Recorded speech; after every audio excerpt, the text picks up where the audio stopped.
আসসালামু আলাইকুম। হ্যালো আমার বন্ধুরা কেমন আছেন? আশা করি আল্লাহর রহমতে আপনারা অনেক সুস্থ আছেন। বর্তমানে অনেকেই আমাকে কমেন্ট করে, এমনকি না YouTube কমেন্ট বক্সে কমেন্ট করে, তারপরে Facebook পেজে অডিও মেসেজ পাঠায়। কারণ অনেকেই প্রবাসী কিন্তু এই ফেসিং করতেছে, অর্থাৎ যাদের ওয়ালেট অ্যাপ আছে। সো ডিজিটাল ওয়ালেট অ্যাপ আছে এবং রেমিটেন্স পাঠানোর জন্য এই ওয়ালেটটা নিজেরাই কিন্তু ব্যাংক ব্যালেন্সে এড করে বাংলাদেশে টাকা পাঠায়। অনেকের টাকা আটকে যায়, টাকা যায় না, অনেক দিন হয়ে যায়। সো আমরা কি করি? আমরা আর লাইনে গিয়ে সৌদি আরব টাকা পাঠানোর কোনো প্রয়োজন নেই রেমিটেন্স। আমরা নিজেরাই কিন্তু ঘরে বসে আমার ওয়ালেট অ্যাপ ক্রিয়েট করে আমরা টাকা পাঠাই, নিজে ব্যাংক ব্যালেন্সে এড করে। সো অনেকের টাকা আটকে যায়। বেশিরভাগ ক্ষেত্রে সৌদি আরব এখন বর্তমানে আমি দেখতেছি অনেকে কমকার ব্রাক অ্যাপ্লিকেশন থেকে টাকা যাইতেছে না বা টাকা আটকে যায়। রিটার্ন আসতেও সময় লাগে। আসে কিন্তু রিটার্ন টাকার মাইন না, টাকা রিটার্ন আসবে আপনাদের অ্যাপে। কিন্তু সময়মতো তো আর টাকা পাঠালে আর পাওয়া যায় না ফ্যামিলিরা। কারণ ফ্যামিলির সমস্যা থাকে।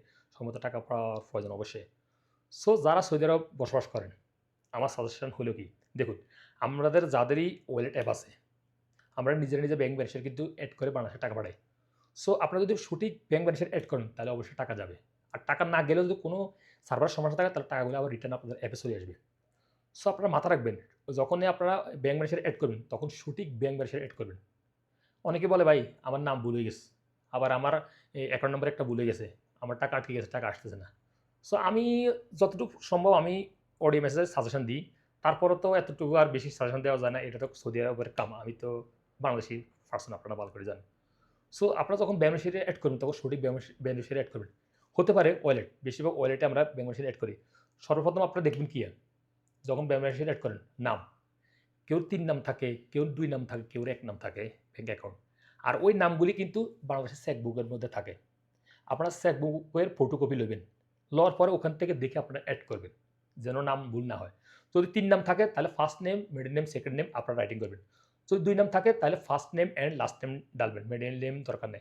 আর যদি ১ নাম থাকে, ১ নাম ডালবেন। নামের সাথে যদি আপনি এই ফ্যামিলিকে পাঠান আব্বারে, তাহলে আব্বার নামটা লিখে দিবেন। অর্থাৎ যে অ্যাকাউন্ট এড করছেন ওই অ্যাকাউন্টের নাম এবং এটার সাথে আব্বার নাম। আর যদি কোনো আপনি ই আপনার স্ত্রীকে পাঠান তাহলে ওর নাম, ওর আব্বার নাম ডালবেন। যদি এক নাম থাকে অ্যাকাউন্ট। এ হলো নামের ক্ষেত্রে। তারপরে হলো ব্যাংক। কোন ব্যাংকে আপনি টাকা সেন্ড করবেন। সো কোন ব্যাংকটা সঠিক সিলেক্ট করবেন। কেউ ইসলামী ব্যাংক সিলেক্ট করতে যায়, কেউ যমুনা ব্যাংক সিলেক্ট করে দেয়। তখন টাকাটা তো আটকে যায়। সো আপনার ব্যাংকের ক্ষেত্রে অবশ্যই মনে রাখবেন কোন ব্যাংক আপনি সিলেক্ট করতেছেন। তারপরে হলো account number. So account number যখন আপনারা এন্ট্রি করবেন, তখন বারবার চেকবুকে দেখবেন অ্যাকাউন্ট নাম্বার, এমনকি না যখন অ্যাকাউন্ট নাম্বার এন্ট্রি করবেন, অন্য বন্ধুকে বলবেন, "তুমি বলো, আমি এন্ট্রি করতেছি।" আবার আপনি বলবেন, ও বন্ধু রিপিট করবে। তখন সঠিক অ্যাকাউন্ট নাম্বারটা এন্ট্রি করবেন।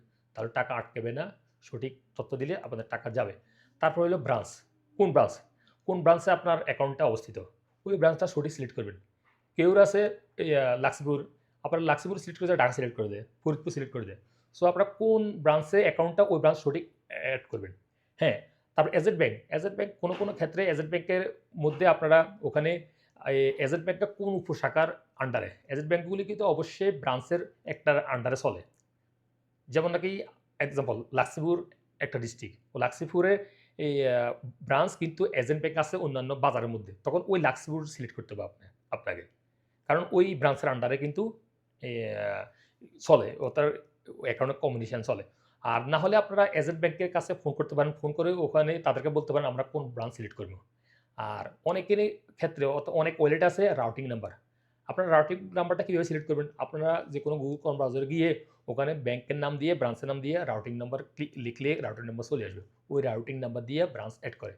সব ওয়ালেটের না, অনেক ওয়ালেট আছে রাউটিং নাম্বার, অনেক ওয়ালেট আছে ব্রাঞ্চ নাম্বার। ব্রাঞ্চ দিয়ে ব্যাংক ব্যালেন্সের এড হয়। সো আর এটা হইছে অ্যাকাউন্টের ক্ষেত্রে। আর গোপন নাম্বারে আপনারা যখন গোপন নাম্বারে টাকা পাঠাবেন, তখন অবশ্যই আপনারা কি করবেন? যে নাম্বারে নামে টাকা পাঠাবেন, গোপন নামে টাকা পাঠাবেন। তখন বাংলাদেশের যে এনআইডি কার্ড আছে, যে ব্যক্তিকে টাকা দেবেন, ওই এনআইডি কার্ডের নাম যেটা সঠিক, ওই এনআইডি কার্ডের নামটা লিখবেন। লেখার পরে টাকা পাঠাবেন, তাহলে আপনার টাকাটা সেফ থাকবে, টাকা যাবে, কোনো সমস্যা নেই। তারপর হইছে ব্যাংক ওয়ালেট। ব্যাংক ওয়ালেট হলো কি?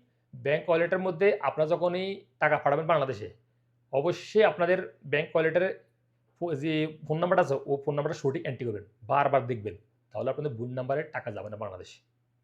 সো অবশ্যই আপনারা আপনার এই ব্যাংক অর্থাৎ যে মোবাইল নাম্বারটা সঠিকভাবে দেখবেন এবং কিনা মোবাইল নাম্বার যে বিকাশ আছে না? ওয়ালেট, বিকাশ হোক, নগদ হোক, ওই নামটা সঠিক এন্ট্রি করবেন। কার নামে বিকাশ, কার নামে এই নগদ ওই নামটা সঠিক এন্ট্রি করবেন এবং কিনা ফোন নাম্বারটা সঠিক এন্ট্রি করুন। অবশ্যই ফোন নাম্বারটা দেখতে হবে। ফোন নাম্বার সঠিক এন্ট্রি করতে হবে। তারপর আপনাদের ওয়ালেটে টাকা যাবে। অনেকে বলে, "ভাই আমি ভুল নাম্বারে টাকা পাঠায় দিছি, তাহলে তো সমস্যা, টাকাটা আসতো। অন্য নাম্বারে টাকা চলে গেছে, অন্য নাম্বারে।" সো অবশ্যই আপনারা টাকা পাঠানোর ক্ষেত্রে এইসব ওয়ালেট থেকে আপনারা অবশ্যই সঠিক ইনফরমেশন এন্ট্রি করার জন্য চেষ্টা করবেন। চেষ্টা করলে আপনাদের টাকাগুলি সেভ থাকবে এবং এটা বাংলাদেশে সঠিকভাবে সময় মতো পৌঁছাবে। আর যদি না পৌঁছায়, যে অ্যাকাউন্ট থেকে পাঠাচ্ছে কিনা আবার রিটার্ন ওই অ্যাপে চলে আসবে আপনাদের পয়সাগুলি। সো লিভার্স, আশা করি বুঝতে পারছেন আপনারা কীভাবে ব্যাংক ব্যালেন্সগুলো এড করবেন। সঠিক ব্যাংক ব্যালেন্স এড করলে বাংলাদেশে সঠিকভাবে আপনাদের টাকাগুলি জমা হয়ে যাবে। সো লিভার্স, আজ এ পর্যন্ত এই গুরুত্বপূর্ণ ইনফরমেশন নিয়ে দেখা হবে এরকম অন্যান্য গুরুত্বপূর্ণ ইনফরমেশন নিয়ে সৌদি আরব। সেই পর্যন্ত আপনারা ভালো থাকবেন, সুস্থ থাকবেন। আল্লাহ হাফেজ।